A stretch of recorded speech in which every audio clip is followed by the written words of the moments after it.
নীরবতাটা ভয়ঙ্কর। বেশ ভালোবাসা মনে হয় ক্ষতি করে, তাই না? হ্যাঁ করে, যখন মানুষটা চুপ হয়ে যায়। তখন ছেলেটা কি করলো? সে বুঝে গেছিল ভুলটা তারই। তারপর কি হলো?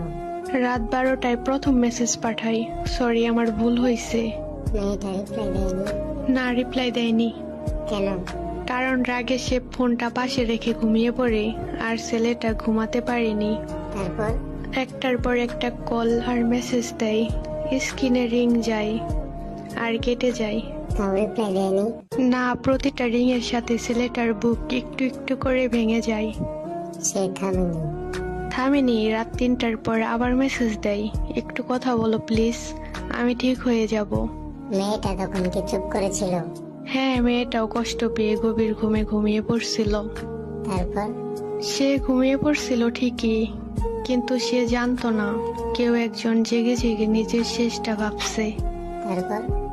ভোর হয়ে যায়, ছেলেটার ফোনের ব্যাটারি কমে আসে, কিন্তু আশা কমে না। আশা?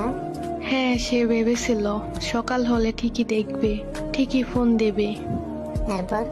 সকাল 10টায় আজকে একটা গল্প বলবো, শুনবা? হ্যাঁ, বলো। একটা ছেলে ছিল যে তার নিজের চেয়েও একটা মেয়েকে বেশি ভালোবাসতো। তারপর? একদিন তাদের মাঝে ঝগড়া হয়। ঝগড়াটা ছোট ছিল, কিন্তু নীরবতাটা ভয়ঙ্কর। বেশ ভালোবাসা মনে হয় ক্ষতি করে, তাই না?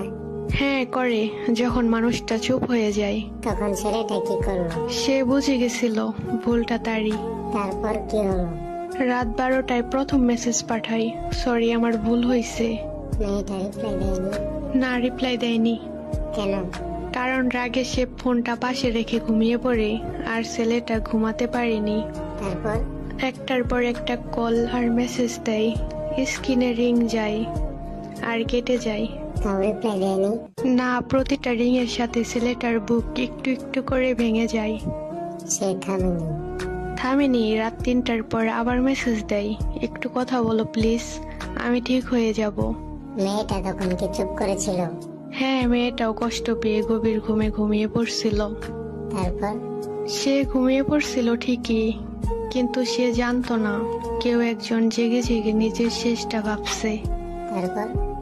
ভোর হয়ে যায়, ছেলেটার ফোনের ব্যাটারি কমে আসে, কিন্তু আশা কমে না। আশা? হ্যাঁ, সে ভেবেছিল সকাল হলে ঠিকই দেখবে, ঠিকই ফোন দেবে। তারপর? সকাল 10টায়